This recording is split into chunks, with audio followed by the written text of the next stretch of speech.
Okay, what's up, y'all? It's your girl Safari, and I know I have not posted in forever. I've been a mommy, and I've been just trying to get my life together. So yes, I'm doing this video on my car, no ring light. My makeup is a little but here we go.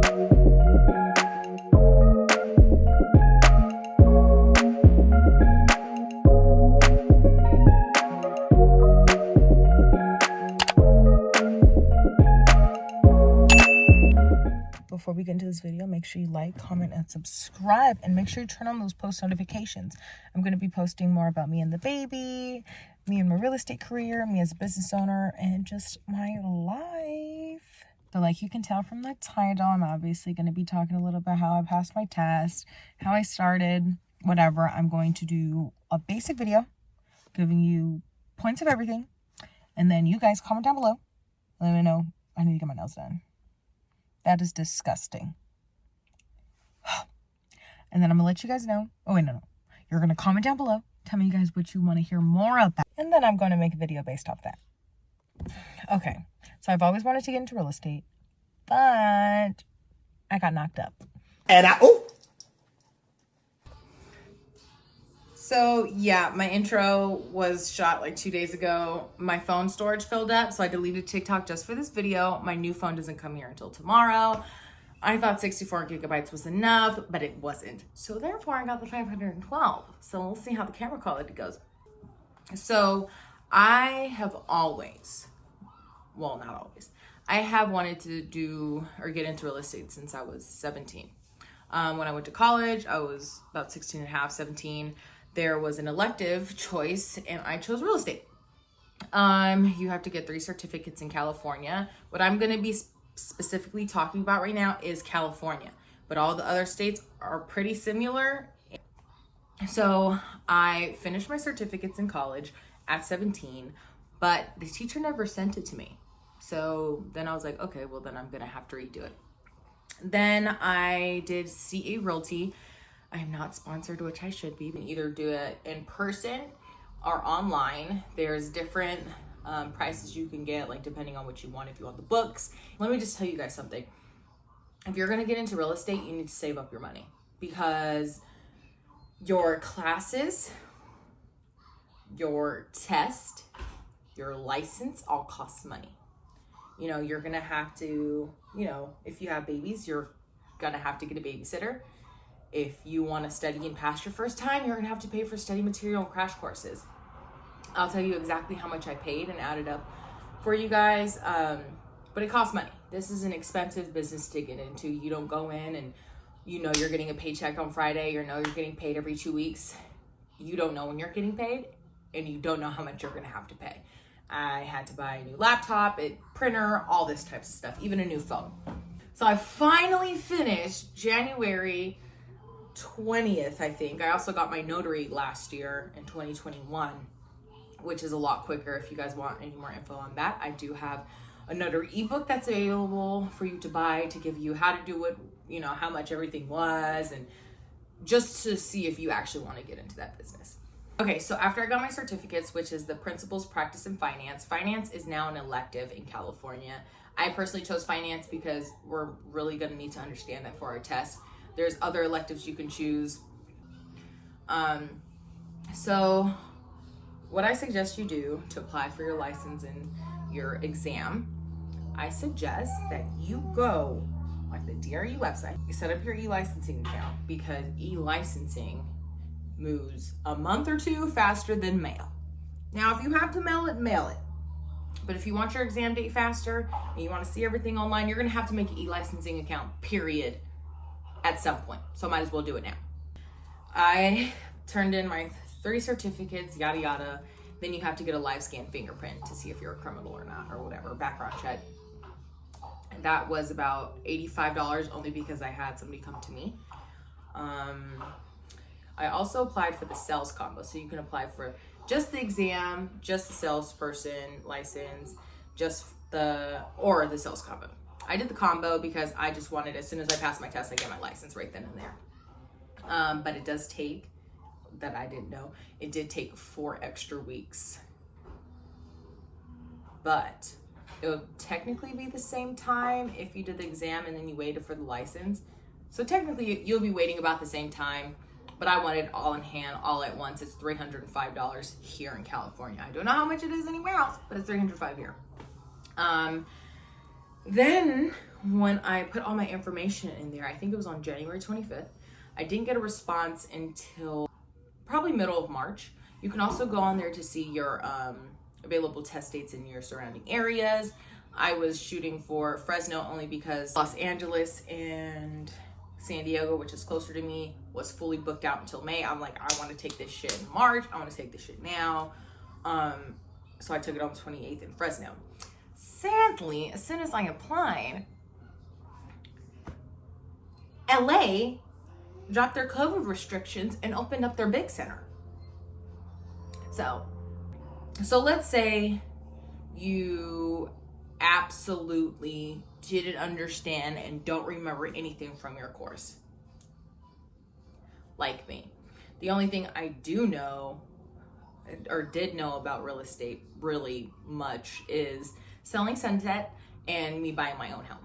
Assisted me, or my cousin assisted me with buying my house. She was my, representing me. So I asked her to just tell me everything that's going on so I understand, because I know real estate is what I want to get into. As well as I did mentor with somebody as well. And I did a couple open houses with her, and it was just amazing. She showed me the office, was showing me like different training things and just preparing me for what I should expect. And basically telling me what to look for in a broker and giving me different options. As soon as I applied for my test, or applied to get an exam acceptance, not applied for my test, an acceptance, which took about 2 months, a month and a half, 2 months, I was interviewing with brokers. I interviewed with the Keller Williams, the Coldwell Brankers, and the big companies, because I know that their trainings are amazing. I know they have amazing training systems and amazing tools because they've been around for a long time and everybody goes there. Most people's plan is, I'm going to go to a Keller Williams, get my training, and then I'm going to dip. Or at least everybody I talk to. And I went to Keller Williams real estate school. So I was like, I like the way they teach. So maybe I'll like their company. But then I also learned about boutique brokerages, and I was like, maybe I want to do something like that. I want to be in a smaller setting to where, of course there's going to always be competition, but somewhere where it's more intimate and I can speak to the broker whenever I want to speak to the broker. I have help right there on hand, and I feel like that's where I would work best. I don't want to be in an office with 135 agents. I personally don't, in one little office. Like I said, I went on Indeed, made a resume, put it everywhere. Like I said, I've always, I started my own business, so it looked good on a resume. So I interviewed, and I was like, okay, well, this is the broker that I want, So I chose a boutique brokerage. I will show you guys who I picked later on, hopefully. Later on I will, because that's who I'm with. So I was interviewing with a lot of people. You have to interview them as much as they're interviewing you, because this is where you're going to be working, You're an independent contractor. You don't get paid unless you do the work. Places they charge desk fees. So whether you make money or not, they're still getting paid. So I know a lot of places that I went to, they're like, oh my God, come, sign up, join with us. And yes, it's amazing. It's lovely. And it makes you feel like, oh my God, I got it. Oh my God, this is the place. But then when you think about it, if you don't sell a fucking house, or if you don't sell a house, it doesn't affect them. Of course they want the commission, but if you don't do anything, it does not affect them. You still pay for most places. But the brokerage I chose, there's no desk fees. There's none of that. The splits are a little more in the beginning, but once I sell a couple more houses, then it goes up. But also they're going to be helping me with everything. So you just have to write down what you want from a company, what you don't want from a company, weigh out the pros and cons. It's up to you. Everybody is different. Do not choose a brokerage based off whatever anybody else says. Because if that was the case, I would have chose Keller Williams. And there's nothing wrong with them. that's a good name to have behind your back. They're very well known and very reputable companies, or a reputable company, but that's just not what I wanted. So the brokerage I chose is new in the city that I chose, not new in other cities. You know, if I build with that company, I can put some input one day. Like I would have more opportunities to not make this company my own, but really make it as tailored to me as possible. I personally do want to get into commercial real estate later on down the line when the baby goes to school, because that's probably more hours of work. I did an interview with a couple of commercial brokerages, but it's like 40 to 50 hours of work a week in office. I can't do that right now. I'm a single mom. I can't do it. I know when he goes to school and he's in school for 8 hours a day, I can, and I can dedicate that, and I'll have some experience on my back in real estate, period. So it wouldn't be too hard to transfer into commercial. So now let's get into the study. After we chose the broker, make sure you interview them. Make sure you sign up on your e-licensing, apply for your exam or the sales combo, depending on what you want to pay for at that moment. It's, like I said, it's $350 for the sales combo. I don't know how much it is for the separate payments, but if you have to save up and that's what you have to do that. And like I said, courses for real estate are anywhere from $150 to $500, $600. And for California, it's 135 hours of work. 3 certificates you have to get. Principles of practice, finance is the elective I chose. So with that being said, let's go to the studying. I was on Google, I was on YouTube trying to figure out how many hours do I have to study, how many days, how many, hours a day, what are the best study habits, what to do. I am a kinetic learner. I have to physically in hand do something for me to remember it in the long term. Or I have to write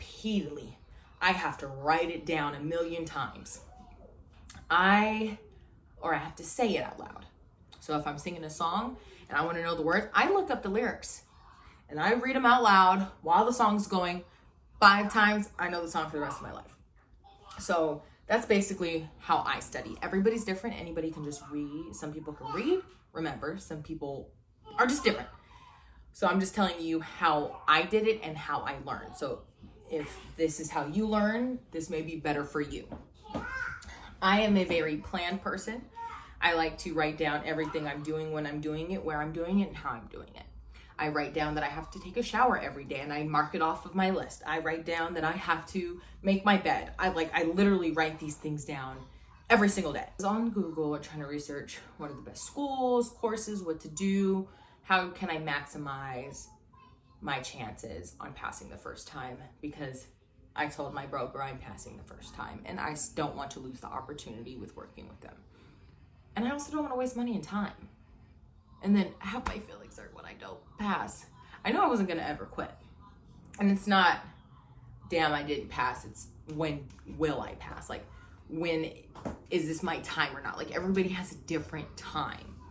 But if you know that you really worked your ass off and you gave it 100%, nothing less, and you don't pass, you're not going to feel that bad. So I talked to a couple agents. They were like, go with Prep Agent Joe. Link down in the description. You can go ahead and use that link, sign up, whatever. It was around $90, give or take, somewhere around there. 100% worth it. And I got the best combo you can get. I think Prep Agent also has certificate courses, pre-licensing courses. I think so. With the Prep Agent, you get webinars, flashcards, dictionary, practice exams, and vocab sheets. Everything you need, every single thing you need. I wrote down on a notebook. I have a whole entire notebook. All 120 pages are filled up with how much I was studying and how much I was writing. And I studied for 3 weeks, 21 days. A little bit more, but those didn't really count because I really wasn't even paying attention or taking it serious. But 21 days, 100% serious focused. I would watch 1, 2, 3 webinars a day. Webinars are about 35 to 45 minutes, depending on which ones you watch. And then I would take a practice test of 25 questions after each webinar.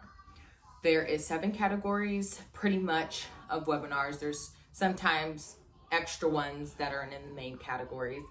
Most places you can go on your DRE website to see what you're going to be tested on, and the DRE splits it up in percents. So practice and disclosures was 25% of my test. Financing, I think, was 9% of my test. So it just basically tells you how much you're going to be tested on it. And it gives you different categories in the big categories to kind of really deep down explain what they're going to be testing you on. So I recommend going to read that.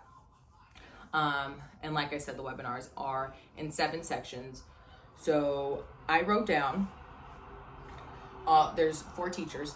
I wrote down 21 webinars that I was going to watch.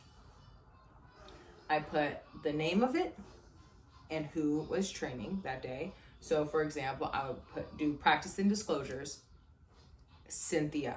I like the way Cynthia teaches. So I wrote down every single webinar I wanted to watch. Since there was 7 different categories, I wanted to make sure I watched each category 3 times. And I would watch them with all the teachers, just in case one touched on a different subject that the first one may not have. So it would be, for example, practice and disclosures, day 1 with Cynthia. On day 13, I'm going to watch practice and disclosures again to refresh my mind with Stuart. And on day 21, I'm going to watch practice and disclosures with Candace. Or if Candace doesn't have it, I'm going to rewatch it with Cynthia. Just so I can hear it over and over again. It's like a song. You learn those lyrics from hearing it over and over and over and over again, whether if it's irritating, whether you love the song, whether you hate it. It does not matter. If you hear it multiple times, you're going to remember it. Period, point blank. I don't care how you learn. That's how you're going to remember it if you keep hearing that shit. It's going to get irritating, whatever. And I also love Joe because he would make, or he does make, these stupid songs. I mean, stupid ways to remember it. It's so dumb that it's smart. Like for Chateau Real. Chateau sounds like cattle, and cattles are cows, and cows moo. So it moves, and that means that it's personal property because it moves. That makes no sense probably to you what I'm saying, but it makes sense to me because now I know Chateau Real is just a fancy word for personal property. And that whole long thing will get me there, and it helps me remember. And he makes up little songs and different acronyms that are amazing. All of them have different acronyms. Write them all down. Pick the best one that you like. So that's basically how I study for most of the time. There's also voice notes and voice recordings that Joe has that are also on the app or the website. And when I'm driving, I'll replay webinars that I've already watched, or I would play the videos that he's pre-recorded on specific categories, like what's personal property and what's real property, or what is title and what is trust deed. I would just replay those all day. I would barely listen to music. When I'm in the shower, I'm listening to that. When I'm in the car, I'm listening to that. When I'm cleaning, I'm listening to that. When I'm taking care of the baby, I'm listening to that. And I know I'm not fully paying attention, but it is in the back of my head. And I'm hearing it. So if I hear it constantly, I'm going to remember. Now let's talk specifics in hours. I studied for about an hour to 3 hours a day, approximately. I also did 3 crash courses. I know. What the fuck are you doing, Ari? But I did it. There was an in-person crash course that was 3 days. It was just basically, crash courses are for review. Don't take a crash course and not study, because it just defeats the point. You want to know what you're going to in the crash course, and you just want to hear it again. It's just the repetitiveness. And when I went to the crash course, I knew everything she was saying, but I heard it again, and maybe that teacher had something else to say that this one may not. And out of all 5 of the crash course, or all 5 of the different teachers that I had, each of them gave me different points that were on that test. So let's say all 5 gave me only 3 questions that are on that test. That gives me 15 answers difference, if that makes sense. So I did a 3-day in-person crash course. That was $219. I really loved it. It was super, super easy. It's in California. It is called RE Trainers crash course. Also, I did the crash course with Stuart on Prep Agent, which he's one of the teachers as well. It's like a 4-hour class. That was $69, just review. He also gives you an amazing study guide. I mean, amazingly put, very visual for the visual learners. It makes it interesting to learn. It's not plain, it's not basic. Then my last crash course was with Chamberlain, and that's also California based. That was 8 hours. And for the 3 days crash course, that was 6 hours for the first 2 days, or 7 hours for the first 2 days, 6 hours for the last day, something like that. So I did a crash course 1 time a week in the 3 weeks I was studying. So the first week, crash course, second week, crash course, third week, crash course. So everything I learned then got smushed into one. Everything I learned again got smushed into one. Everything I learned again got smushed into one. And the Chamberlain crash course was $109, I believe, something like that. So you could add all those numbers together. I'm gonna say all the numbers that I have so far right now, everything I paid for, I'm gonna give it to you now. So you take your little calculator out and go. So we have the pre-licensing, $149. And we have the sales and license combo, $305. We have the prep agent, I think $90-something. So just put 99. Then we have the first crash course, $219. We have the second crash course, $69. We have the third crash course, $109. I don't know how much that is all to be, and I don't want to know because then I'm going to be looking at my bank statements crying. Other than that, all right. I recommend you watch the Cynthia video on test taking techniques. She gave me so many techniques on what to do before the test and how to act the day, and how to act the day of the test. So the day before the test, she's like, don't study after this time. The whole entire drive, I'm just listening to webinars. I don't have to, but I am. Just, instead of playing music, might as well get it just in my brain. And in the crash courses, they also give you the most recent test questions that they've heard. So the more recent ones that may not be on,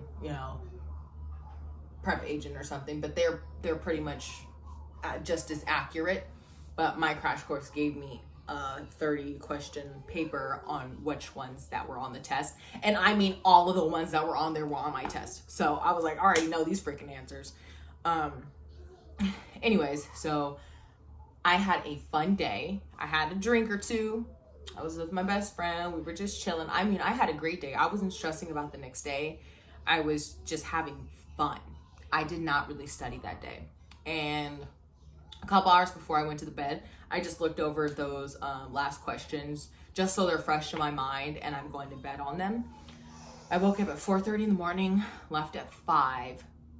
I left at 5 in the morning, and I mean, it is storming. It is storming and it's pitch black, and I'm in the middle of the mountains. There's no fence on the side, so if I slip, and there's huge 16-wheeler trucks, if I slip, I'm dead. I'm like so scared. I'm singing gospel music the whole entire way there. Before you go to your test, act like it's another day. Because if you don't pass it that day, you're gonna pass it again if you don't quit. Like, don't even sweat it. Don't stress about it. You're gonna go in there and just take a test and go home. That's it. That's all you're doing. You're going in there, answer some questions and leave. Like, do not stress about it. Because when you stress, you're gonna get too scared and get in your head and, and possibly not pass. When you get to the testing center, they're gonna check your arms, check your pockets, even check your hair. Like, just so they know you're not cheating, you put all your stuff in a locker. Make sure you do not bring your phone. Leave that shit in the car, because if it goes off, you're gonna be kicked out the test most of the time. There's also proctors. They're gonna be walking around the tables looking at you. Whatever. It may stress you out. It didn't really stress me out because I knew they were there. I knew what I was walking into. So it's basically a computer screen and a desk so nobody can see. You get a whiteboard and a marker. So write down anything you have fresh on your brain, write it down, and make sure you write on the top what Cynthia said to me. Write down on the top, I am gonna pass. Write it down, because even if you don't pass that day, you're gonna pass one day. And it's just good motivation to, good affirmations. Write down, I'm gonna pass. Also, I like paper tests, but it's not a paper test. So with the whiteboard, I wrote down A, B, and C, and D. So when I'm reading the questions and I'm like, okay, A is not it, I'm gonna cross out A on the whiteboard so I don't get messed up and maybe pick the wrong answer, because I can't cross it out on the computer, and I don't want to be like, oh, maybe it's this one, and accidentally click it. You can always go back to your questions. I say, like Cynthia said, I'm usually the one who leaves the questions to the end that I don't understand, but at the end of the day, you're gonna have to answer it. So might as well read through it 100%, 10 times if you have to, and give your best response to it. Give your best response to it. Whether you understand it or not, narrow it down and give your best guess. Give your best honest answer and move on. Don't go back to it. Don't change your answer. Keep it. I changed my answer once because I knew that it was the wrong thing, and I accidentally clicked it, and I was like, oh, that's not it. I accidentally clicked it and I changed it. That was the only time I did it. I did not go back. I finished my test in an hour and a half. I did not stress. Honestly, was not stressed in there at all. I'm usually super stressed. And when I left, I passed. So that's just a quick run through on, or not a quick, because this is a long video, but if you guys have specific questions, please comment them down below. I want to answer as much as I can. I'm just giving you everything as fast as possible as I did, and that was like pretty much a 3.5 month process. So please ask me specifics. Ask me any questions that I can possibly answer in the future about how work's going or what to expect when you first get into a brokerage. Anything. Ask me anything. I'm here. I want to help you guys. Also, for the mommies, the people, we all have responsibilities. Do it when they're going to sleep. Do it when they're napping. Like, if you really want this, do it when they're napping. You're going to be tired as shit. You're going to be tired. You're going to cry. I mean, I cried. I cried so much because I was so tired. But you can do it. Absolutely. You can do it if you honestly want to do it. Do it. Like I said, listen to it when you're playing with the baby. Listen to it whenever you possibly can. When you are driving, when you are in the shower, when you are pooping. Like, it does not matter. Do it. If you want it, do it. There's no excuses. And if you are full-time job, mom, and school or whatever, at the same time, and you can't cram it like I did, because I do work from home and I don't have to leave if I don't want to, then spread it out into a couple months of study and only do 30 minutes a day if that's all you have. Like, everybody has 30 minutes a day. I believe everybody has 30 minutes a day, because you're gonna have to eat. Study when you're eating. You're gonna have to probably shower if you want to. Study when you're showering. Like, you're going to have 30 minutes to yourself if you want it. Like, if you want it, you will make it happen. I don't care how tired you are, you're going to make it happen. So I hope everybody who's watching this passed their first go, and if not, they're not quitting. I hope you don't quit, and I hope you guys have a successful career. I am tired as hell. So sorry my energy is going down. I didn't think this was going to be a super long video. Hopefully it made sense to you guys. If not, like I said, comment down below. Like, comment, subscribe, turn on your post notifications. And thank you for tuning in.